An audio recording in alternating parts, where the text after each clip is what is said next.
আজি 28 তাৰিখ, অৰ্থাৎ আজিৰ পৰা 10 দিন আগত যিটো ঘটনা অসমবাসীক কন্দুৱাইছিল, সেই ঘটনাটোৰ লগত জড়িত যি সিদ্ধাৰ্থ শৰ্মা, তেওঁ যোৱাকালি এখন চিঠি লিখিছে।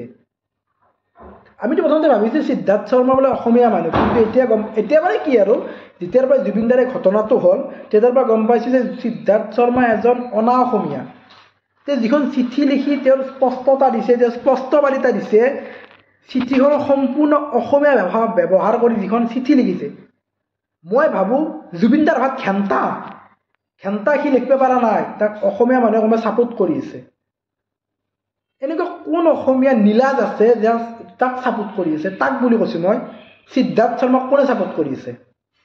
তাৰ লগতে উকিল সন্থাক মই ধন্যবাদ দিছোঁ যে যি শ্যামকানু মহন্তৰ সিদ্ধাৰ্থ শৰ্মাৰ কেছ নলওঁ বুলি যি উকিল সন্থাই স্পষ্টীকৰণ দিছে, তাৰ কাৰণে উকিল সন্থাক ধন্যবাদ।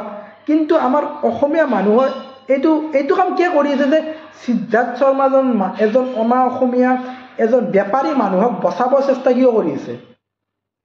চিঠিখন লিখি স্পষ্টবাদিতা দিয়াৰ সি লিখিব পৰা নাই, মই সি বুলি কৈ আছোঁ, সি লিখিব পৰা নাই। কিন্তু আৰু মুখ্যমন্ত্ৰী ছাৰে যি আমাৰ হিমন্ত বিশ্ব শৰ্মা ছাৰে যিটো কথা ক'লে ৰাতি স্পষ্টীকৰণ যিটো দিলে যে যদি আপোনালোকে যদি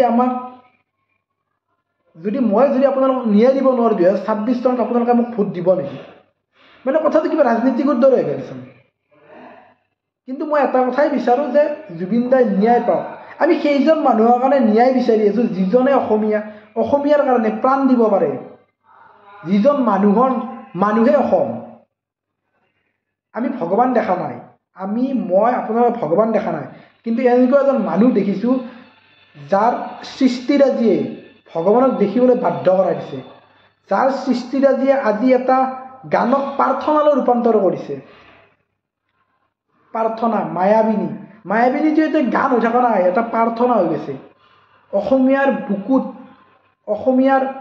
অসম বুলি নহয়, ভাৰতৰ চবতে মায়াবিনী যিটো গান, সেইটো এটা প্ৰাৰ্থনালৈ ৰূপান্তৰিত হৈ গৈছে। কিন্তু সেই প্ৰাৰ্থনালৈ ৰূপান্তৰিত হোৱাৰ আঁৰত যিটো কাহিনী, জুবিন দাৰ মৃত্যুৰ আঁৰত যিটো কাহিনী, সেই কাহিনীটো আমাৰ অসমবাসীয়ে বিচাৰি আছে যে জুবিন দাই ন্যায় পাব। জুবিন দাক কিয় মাৰ্ডাৰ কৰা হ'ল, প্লেনিং মাৰ্ডাৰ কিয় কৰা হ'ল?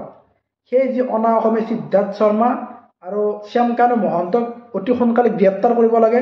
মই চৰকাৰক মানে অনুৰোধ জনাই আছোঁ, বাৰ অনুৰোধ জনাইছোঁ, গ্ৰেপ্তাৰ কৰিব লাগে। আৰু যিটো আমাৰ হিমন্ত বিশ্ব শৰ্মাই যিটো কথা ক'লে, যদি সেইটো কথাত যদি হয়, আমাৰ অসমবাসীয়ে 2026 চনত বিজেপিকে ভোট দিব বা কংগ্ৰেছকে ভোট দিব, এনেকুৱা কথা নহয়। মানে কি বস্তুটো পলিটিকেলি বস্তুটো চাব নালাগে, আপোনালোকে বস্তুটো চাওক যে জুবিনদাৰ হৈ চাওক, মানৱীয়তাৰ খাতিৰত চাওক। যেনেকৈ নহওক বোধহয় ন্যায় পাব লাগে। সিদ্ধাৰ্থ শৰ্মাৰ বেংক একাউণ্ট চিজ কৰা বুলি আমি নিউজত পাই আছোঁ। শ্যামকানু মহন্তৰ সিদ্ধাৰ্থ শৰ্মা বেংক একাউণ্ট নহয়, গোটেই আইডি প্ৰুফ গোটাই চিজ কৰি দিব লাগে, যিমান আছে। মানে কেনেকুৱা কৰিব লাগে, সিহঁতৰ মানে ফেমিলিৰ লগত কোনো সম্পৰ্ক নাই, নিজে অসমত আহিব লাগে, নিজে মানে মোৰ মত কি চোচৰে আনিব লাগে সিহঁতক। এইখিনিতে আৰু জয় জুবিন দা। আমি জীয়াই আমি ভগৱানক দেখিছোঁ, জুবিন দাৰ দৰে মানুহক দেখিছোঁ। এটা গানক কেনেদৰে প্ৰাৰ্থনালৈ ৰূপান্তৰিত হয়, তেনেকুৱা এটা ব্যক্তিক দেখিছোঁ জুবিন দা।